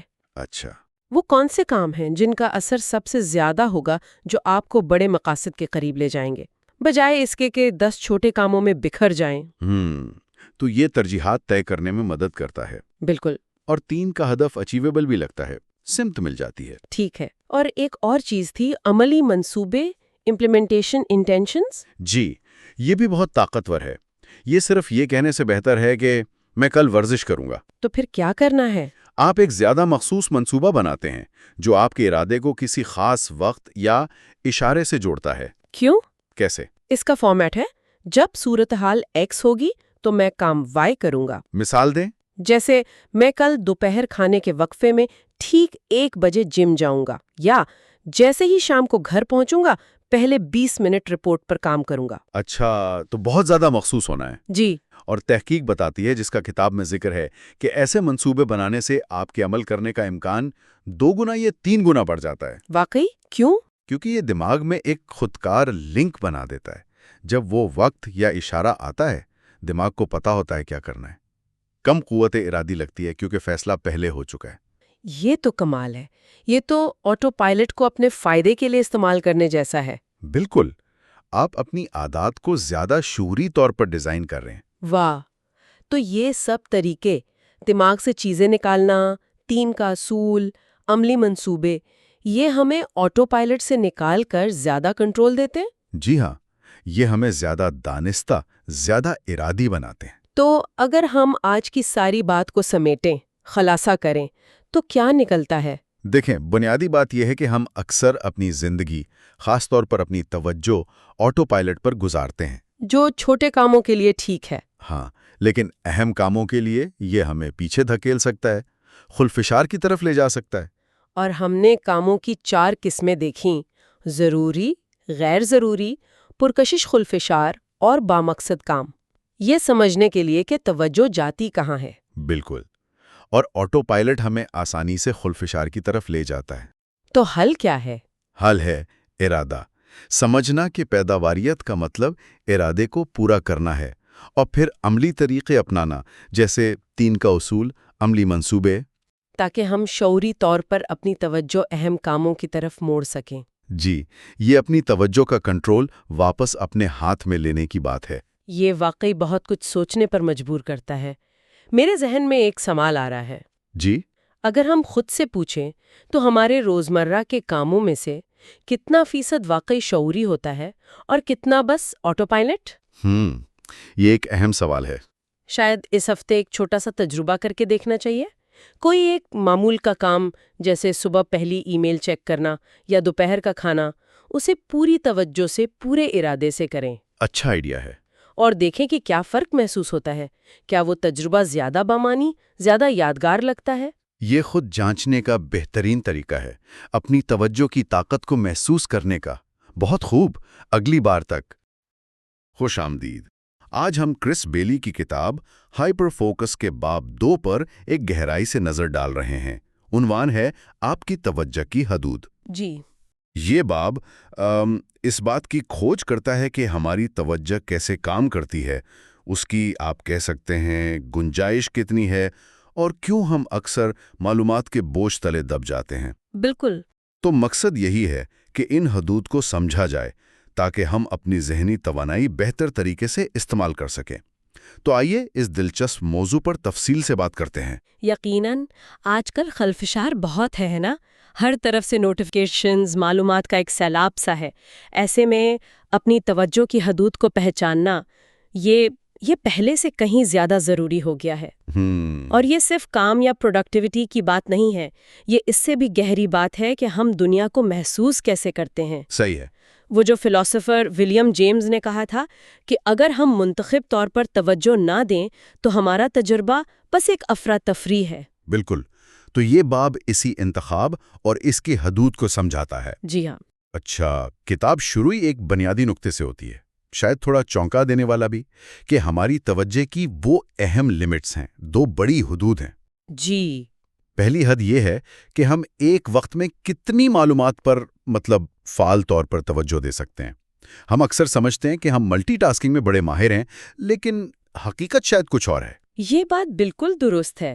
مصنف نے ایک ذاتی مثال بھی دی ہے اس میں جو بڑی اچھی طرح واضح کرتی ہے اس بات کو۔ اچھا؟ جی، وہ کوشش کرتے ہیں کہ آڈیو بک سنتے ہوئے گروسری شاپنگ کریں اور صرف 3 چیزیں یاد رکھنی تھیں: اجوائن، ہمس اور کریکرز۔ 3 چیزیں؟ یہ تو آسان لگ رہا ہے۔ ہاں، لیکن آڈیو بک پر دھیان تھا نا، تو یہ 3 معمولی چیزیں یاد رکھنا بھی مشکل ہو گیا۔ ارے! انہیں باقاعدہ ایک ذہنی تصویر بنانی پڑی، ایک مثلث جس کے کونوں پر یہ چیزیں ہوں۔ اچھا؟ اس سے پتہ چلتا ہے کہ بظاہر آسان کام بھی جب توجہ بٹی ہو تو کتنا مشکل ہو جاتا ہے۔ واقعی، یہ تو روزمرہ میں محسوس ہوتا ہے۔ اچھا، تو یہ پہلی حد ہوئی۔ دوسری حد کیا؟ دوسری بڑی حد ہماری قلیل مدتی یادداشت یعنی ورکنگ میموری کی گنجائش ہے۔ Working memory? ٹھیک. جب ہم کسی چیز پر توجہ دیتے ہیں تو وہ معلومات عارضی طور پر ہماری ورکنگ میموری میں آتی ہے. یہ سمجھیں ایک ذہنی اسکریچ پیڈ ہے جہاں ہم معلومات کو رکھتے ہیں تاکہ ان پر کام کر سکیں. یہ ایک زبردست صلاحیت ہے. مصنف اسے سپر پاور کہتے ہیں. Super power. اچھا. جی، کیونکہ اسی کی وجہ سے ہم حساب کرتے ہوئے ہند سے کیری کر پاتے ہیں یا بات چیت میں مختلف نکات یاد رکھ پاتے ہیں. لیکن یہ میموری بھی محدود ہے. تو گویا ایک طرف تو ایک وقت میں چند چیزوں پر ہی توجہ دے سکتے ہیں. جی. اور دوسری طرف جن پر توجہ دیتے ہیں انہیں بھی بہت تھوڑی دیر کے لیے ہی فعال یادداشت میں رکھ پاتے ہیں. بالکل. اور یہیں سے چنکنگ کا تصور آتا ہے. چنکنگ؟ یہ کیا ہے؟ چونکہ ورکنگ میموری محدود ہے تو ہم معلومات کو بامانی ٹکڑوں یا چنکس میں گروپ کر کے اس حد سے بہتر نمٹ سکتے ہیں. اچھا، مثال کے طور پر؟ جیسے ایک لمبا فون نمبر ہے، اسے 3 یا 4 ہندسوں کے گروپ میں بانٹ کر یاد رکھنا آسان ہوتا ہے نا؟ ہاں بالکل. یا کسی نئے شخص کا نام یاد رکھنے کے لیے اسے کسی ایسے شخص سے جوڑنا جسے ہم پہلے سے جانتے ہوں. بالکل. یہ ٹیکنیک ہماری ورکنگ میموری پر بوجھ کم کر دیتی ہے. یہ تو کارآمد ٹپ ہے. اچھا، تو یہ دونوں حدود مل کر کتاب میں ایک اصطلاح استعمال ہوئی ہے، توجہ کی گنجائش یا اٹینشنل اسپیس. یہ کیا چیز ہے اور یہ اتنی اہم کیوں ہے؟ اٹینشنل اسپیس یہ وہ کل ذہنی صلاحیت ہے جو کسی بھی لمحے ہمارے پاس ہوتی ہے معلومات پر توجہ دینے اور انہیں پروسیس کرنے کے لیے. یعنی دماغ کی ریم کی طرح؟ بالکل. بہترین مثال ہے. یہ وہ محدود جگہ ہے جہاں ہماری فعال سوچ چل رہی ہوتی ہے. یہ وہ ورکنگ بینچ ہے جہاں ہم خیالات کو لاتے ہیں، پرکھتے ہیں، جوڑتے ہیں اور نئے نتیجے نکالتے ہیں. اس کی اہمیت یہ ہے کہ جو کچھ بھی ہم سوچتے ہیں، سیکھتے ہیں یا کرتے ہیں وہ سب اسی محدود گنجائش کے اندر ہوتا ہے. یعنی یہ وہ ذہنی سٹیج ہے جس پر ہماری ساری سوچ اور کام کا کھیل کھیلا جاتا ہے. واہ، یہ تو کافی دلچسپ زاویہ ہے. جی ہاں، اور یہ سٹیج جیسا کہ ہم نے کہا کافی چھوٹا ہے، محدود ہے. تو جب ہم کوئی مشکل کام کرتے ہیں؟ ہاں، جب ہم کوئی پیچیدہ کام کرتے ہیں جیسے کوئی مشکل مضمون پڑھنا یا نئی زبان سیکھنا یا گاڑی چلاتے ہوئے گہری بحث کرنا جو کہ بالکل نہیں کرنا چاہیے، بالکل نہیں، تو یہ کام ہماری توجہ کی گنجائش کا بڑا حصہ لے لیتے ہیں. اچھا. کتاب میں ایک اور دلچسپ بات لکھی ہے کہ ہماری پلکیں جھپکنا بھی ہماری توجہ کے بہاؤ سے جڑا ہے. کیا مطلب؟ ہم اکثر کسی جملے کے آخر میں یا گفتگو میں ایک نقطے سے دوسرے پر جاتے ہوئے پلکیں جھپکتے ہیں، گویا یہ توجہ کے ایک باب کے ختم ہونے کا اشارہ ہو. ارے واہ، یہ تو میں نے کبھی نہیں سوچا تھا. اچھا، اور یہ گنجائش یہ کتنی دیر تک ایک جیسی رہتی ہے؟ مطلب اس میں جو مواد ہے. یہ گنجائش بہت متحرک ہے. اس میں جو چیزیں ہیں وہ مسلسل بدلتی رہتی ہے. مصنف کے مطابق اوسطاً کوئی خیال یا معلومات ہماری توجہ کی گنجائش میں صرف 10 سیکنڈ تک ہی ٹھہرتی ہے. صرف 10 سیکنڈ؟ جی، جب تک کہ ہم اسے فعال طور پر وہاں رکھنے کی کوشش نہ کریں. یہ بہت ہی مختصر وقت ہے. یہ تو واقعی اس سے اندازہ ہوتا ہے کہ توجہ کتنی نازک چیز ہے. بالکل، اور عارضی بھی. تو اس کا مطلب یہ ہوا کہ تمام کام ہماری توجہ کی گنجائش کو ایک جیسا استعمال نہیں کرتے ہوں گے؟ نہیں، بالکل نہیں. کچھ کام خاص طور پر وہ جو عادت بن چکے ہیں وہ بہت کم توجہ مانگتے ہیں. جیسے کپڑے دھونا، برتن صاف کرنا یا روز کا جانا پہچانا راستہ گاڑی میں طے کرنا، کیونکہ یہ کام تقریباً خودکار ہو چکے ہوتے ہیں نا. ہاں، سوچنا نہیں پڑتا زیادہ. بالکل. تو یہ ہماری توجہ کی گنجائش میں بہت کم جگہ لیتے ہیں. اسی لیے ان کاموں کے دوران دوسرے کم توجہ والے کام کرنا ممکن ہو جاتا ہے. جیسے سفر میں پوڈ کاسٹ سننا. جی، یا مصنف خود بھی اتوار کو گھر کے کام کاج کرتے ہوئے پوڈ کاسٹ سنتے ہیں. یہ بات سمجھ آتی ہے، لیکن پھر پیچیدہ کاموں کا کیا معاملہ ہے؟ پیچیدہ کام جن میں نئی معلومات ہوں، گہری سوچ چاہیے ہو یا جن کے نتائج اہم ہوں. جیسے کوئی رپورٹ لکھنی ہو باس کے لیے؟ بالکل. یا کسی مشکل مسئلے کا حل نکالنا ہو یا کسی پیارے سے کوئی سنجیدہ بات کرنی ہو. یہ کام ہماری توجہ کی گنجائش کا بڑا حصہ کھا جاتے ہیں. یہ کام عادت کے طور پر نہیں ہو سکتے. ان کے لیے پوری ذہنی توانائی لگانی پڑتی ہے. اور شاید یہی وہ کام ہے جو سب سے زیادہ اہم بھی ہوتے ہیں زندگی میں. اکثر ایسا ہی ہوتا ہے. کتاب کا ایک اہم نقطہ یہ بھی ہے کہ سب سے زیادہ جو پیداواری اور بامانی کام ہے نا، جی، وہ عام طور پر وہی ہوتے ہیں جو سب سے زیادہ پیچیدہ اور توجہ طلب ہوں. اچھا. اور اسی لیے خلفشار یعنی ڈسٹریکشنز اتنے نقصان دہ ہیں۔ وہ نہ صرف ہمارا وقت لیتے ہیں، بالکل، وہ ہماری قیمتی اور محدود توجہ کو ان اہم کاموں سے ہٹا کر کہیں اور لگا دیتے ہیں، قیمتی سپیس چرا لیتے ہیں۔ اور یہ اندازہ لگانا بھی شاید مشکل ہوتا ہوگا کہ کون سا کام کتنی توجہ مانگے گا۔ جی ہاں، یہ شخص کے تجربے اور مہارت پر بھی منحصر ہے۔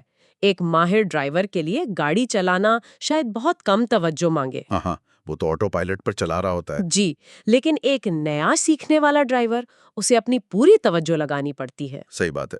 اسی طرح ایک تجربے کار رائٹر شاید رپورٹ جلدی اور کم کوشش سے لکھ لے، بنسبت کسی ایسے شخص کے جو لکھنے کا عادی نہ ہو۔ تو جب ہم بہت سارے کام ایک ساتھ کرنے کی کوشش کرتے ہیں یا پیچیدہ کاموں کے دوران ادھر ادھر دھیان بھٹکتا ہے تو کیا ہوتا ہے؟ کتاب اس چھلکنے یعنی اوور فلو کی کیفیت کو کیسے بیان کرتی ہے؟ جب ہم اپنی توجہ کی گنجائش کو اس کی حد سے زیادہ بھرنے کی کوشش کرتے ہیں تو ہم مغلوب محسوس کرتے ہیں، اوورویلمڈ۔ ہاں، یہ کیفیت تو جانی پہچانی ہے۔ کتاب میں دفتر سے گھر واپسی کی ایک بڑی اچھی مثال ہے۔ فرض کریں کوئی شخص گاڑی چلا رہا ہے، ٹھیک ہے۔ ساتھ ہی وہ کام پر پیش آئے، کسی مسئلے کے بارے میں بھی سوچ رہا ہے، ریڈیو بھی سن رہا ہے، اور اسے یاد ہے کہ گھر جاتے ہوئے ڈبل روٹی خریدنی ہے۔ کافی کچھ چل رہا ہے دماغ میں۔ جی، اب وہ گھر پہنچتا ہے اور اسے یاد آتا ہے، ارے روٹی تو خریدی ہی نہیں۔ ہاں، یہ تو ہوتا ہے۔ کیوں ہوا؟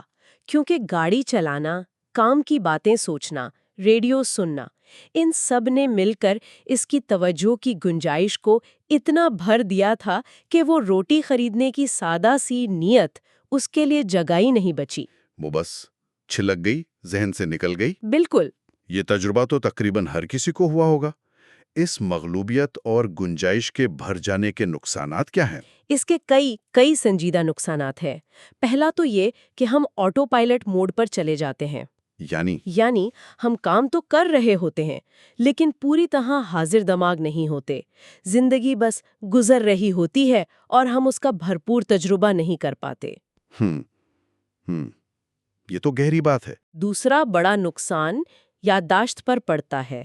تحقیق سے یہ بات ثابت ہوئی ہے کہ جب لوگ فون استعمال کرتے ہوئے ٹی وی دیکھتے ہیں نا، تو انہیں شو کا مواد بہت کم یاد رہتا ہے بنسبت ان کے جو صرف ٹی وی دیکھ رہے ہوں۔ یہ تو روزمرہ کا مشاہدہ ہے۔ فون ہاتھ میں ہو تو سامنے چلنے والی فلم یا ڈرامہ اکثر بس پس منظر کی آواز بن جاتا ہے۔ بالکل، اور ٹیکنالوجی، خاص طور سے یہ اسمارٹ فونز، یہ اس مسئلے کو اور بڑھا رہے ہیں۔ کیسے؟ وہ ہمیں ہر لمحہ مصروف رہنے، ہر نوٹیفیکیشن پر فوراً ریئیکٹ کرنے پر اکساتے ہیں۔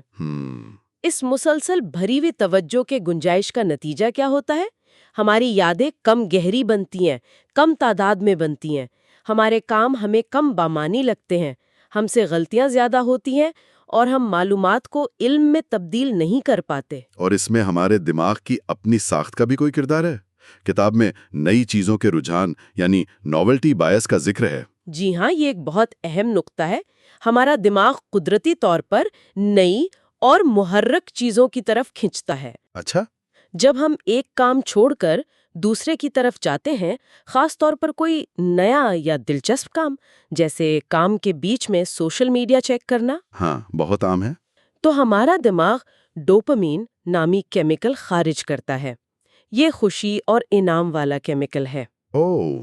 اس لیے ٹاسک سوئچنگ یعنی ایک کام سے دوسرے پر کودنا ہمیں وقتی طور پر اچھا اور مصروف محسوس کرا سکتا ہے، چاہے حقیقت میں ہم کم کام کر رہے ہوں اور اپنی توجہ بکھیر رہے ہوں۔ بالکل۔ تو گویا ہمارا دماغ خود ہی ہمیں خلفشار کی طرف دھکیل رہا ہے، ایک طرح سے۔ ہاں، یہ سمجھنا ضروری ہے کہ ہمارا دماغ بنیادی طور پر آج کے علمی کام یعنی نالج ورک کے لیے ڈیزائن نہیں ہوا تھا۔ اچھا، کس لیے ہوا تھا؟ یہ تو ہزاروں سالوں میں بقا یعنی سروائیول اور نسل بڑھانے یعنی ریپروڈکشن کے لیے تیار ہوا ہے۔ اس ارتقائی پس منظر کی وجہ سے یہ فوری محرکات، خطرات اور انعامات پر زیادہ تیزی سے رد عمل دیتا ہے، بنسبت لمبے توجہ طلب کاموں کے۔ جی، جیسے کوئی نئی معلومات یا سماجی رابطہ۔ یہ جاننا ہمیں اپنی توجہ کو قابو میں رکھنے کی جدوجہد کو سمجھنے میں مدد دیتا ہے۔ یہ ہماری کوئی کمزوری نہیں، بلکہ ہمارے دماغ کی ساخت ایسی ہے۔ یہ سب کچھ جان کر تھوڑا مایوس کن بھی لگ سکتا ہے کہ ہماری توجہ اتنی محدود ہے اور ہمارا دماغ بھی خلفشار پسند کرتا ہے. لیکن کیا اس صورتحال کو بہتر بنانے کا کوئی طریقہ ہے؟ توجہ کو منظم کرنے کے کیا فائدے ہیں؟ یقیناً ہے، اور یہی اس باب کا حوصلہ افزا پیغام ہے. جب ہم جان بوجھ کر اپنی توجہ کی گنجائش کو منظم کرتے ہیں، یعنی اسے غیر ضروری چیزوں سے خالی رکھتے ہیں اور اہم کاموں پر مرکوز کرتے ہیں، تو اس کے بے شمار فائدے ہیں. سب سے پہلے تو ذہنی وضاحت آتی ہے، مینٹل کلیئرٹی. ذہنی وضاحت، ٹھیک ہے. ہم کم مغلوب اور زیادہ قابو میں محسوس کرتے ہیں. اور اس ذہنی وضاحت سے کیا حاصل ہوتا ہے پھر؟ اس سے گہری توجہ ممکن ہوتی ہے، ڈیپر فوکس، جس سے کام کا معیار بہتر ہوتا ہے. یادداشت بہتر ہوتی ہے کیونکہ ہم معلومات کو زیادہ اچھے طریقے سے پروسیس کر پاتے ہیں. صحیح. جرم اور شک کا احساس کم ہوتا ہے کیونکہ ہم جو کرنا چاہتے ہیں وہ کر پاتے ہیں. وقت کم ضائع ہوتا ہے، خلفشار کم ہوتا ہے، مجموعی طور پر تناؤ کم ہوتا ہے. تناؤ کم ہوتا ہے، یہ بہت اہم ہے. جی، اور اپنے کام اور زندگی میں مقصد کا احساس مضبوط ہوتا ہے، سینس آف پرپس. یہ تو واقعی بہت زبردست فوائد ہیں. اس سے پیداواریت یعنی پروڈکٹیوٹی کا تصور بھی بدل جاتا ہے نا؟ بالکل. پیداواریت کا مطلب ہر وقت مصروف نظر آنا یا بہت سارے کاموں میں الجھے رہنا نہیں ہے. تو پھر کیا ہے؟ حقیقی پیداواریت یہ ہے کہ آپ جو کرنے کا ارادہ کریں اسے مؤثر طریقے سے اور کامیابی سے مکمل کریں. میں یہاں ملٹی ٹاسکنگ، جو اکثر صرف تیزی سے توجہ بدلنا ہوتا ہے، اور جان بوجھ کر ایک کام سے دوسرے پر توجہ منتقل کرنے میں فرق کرنا ضروری ہے. اچھا. توجہ منتقل کرنا تو زندگی کا حصہ ہے، ضروری ہے، لیکن مسلسل خلفشار کی وجہ سے بے اختیار توجہ کا بھٹکنا وہ نقصان دہ ہے. اور خلفشار کے بعد واپس کام پر فوکس کرنا بھی آسان نہیں ہوتا ہوگا؟ بالکل نہیں. تحقیق بتاتی ہے کہ کسی خلفشار کے بعد، چاہے وہ کتنا ہی معمولی کیوں نہ ہو، جیسے ایک ای میل کا پاپ اپ، جی، اس کے بعد اپنی پوری توجہ دوبارہ اصل کام پر لگانے میں اوسطاً 25 منٹ لگ سکتے ہیں. 25 منٹ ایک معمولی خلفشار کے بعد؟ یہ تو بہت زیادہ ہے. جی، ذرا سوچیں، دن میں چند بار بھی ایسا ہو تو کتنا وقت اور ذہنی توانائی ضائع ہوتی ہے. واقعی. تو اگر ہم اس سب کو سمیٹیں تو اپنی توجہ کو منظم کرنا صرف کام بہتر کرنے کا طریقہ نہیں، یہ تو اس سے کہیں زیادہ بنیادی چیز لگ رہی ہے. جی ہاں، کتاب کا ایک بہت گہرا نقطہ یہی ہے کہ اپنی توجہ کو منظم کرنا دراصل اپنی حقیقت کو، اپنی ریالٹی کو منظم کرنا ہے. اپنی حقیقت کو منظم کرنا؟ جس چیز پر ہم توجہ دیتے ہیں وہی ہمارے تجربے کا حصہ بنتی ہے. اگر ہماری توجہ بکھری ہوئی ہے، خلفشار زدہ ہے، تو ہمارے زندگی کا تجربہ بھی ویسا ہی ہوگا. اور اگر توجہ مرکوز اور بامانی ہے تو ہمارا تجربہ بھی گہرا اور بامانی ہوگا. جب ہماری توجہ کی گنجائش بھری ہوتی ہے تو ہم دنیا کو مغلوبیت کے فلٹر سے دیکھتے ہیں. جب یہ صاف ہوتی ہے تو ہم وضاحت سے سوچ اور محسوس کر سکتے ہیں. تو خلاصہ یہ ہے کہ ہماری توجہ کی گنجائش ایک محدود مگر انتہائی طاقتور وسیلہ ہے. یہ سمجھنا کہ یہ کیسے کام کرتی ہے، اس کی قدرتی حدود کیا ہیں، اور جب یہ حد سے زیادہ بھر جاتی ہے تو کیا ہوتا ہے، یہ علم ہمیں اپنی زندگی کے تجربے کو بہتر بنانے کے لیے شعوری انتخاب کرنے کا اختیار دیتا ہے. بالکل. اور ایک آخری نقطہ جو سوچنے پر مجبور کرتا ہے، جیسا کہ ہم نے ذکر کیا، ہماری توجہ کی گنجائش میں موجود مواد اوسطاً صرف 10 سیکنڈ تک رہتا ہے. ہاں، وہ 10 سیکنڈ والی بات. کتاب کاری کو اس سوال پر چھوڑتی ہے، یہ جانتے ہوئے کہ ہمارے ذہن پر جو کچھ بھی چھایا ہوا ہے وہ اتنا عارضی ہے، تو اس لمحے شعوری طور پہ یہ انتخاب کرنا کہ اس گنجائش میں کیا داخل ہو، یہ اگلے 10 سیکنڈ کے معیار کو کیسے بدل سکتا ہے.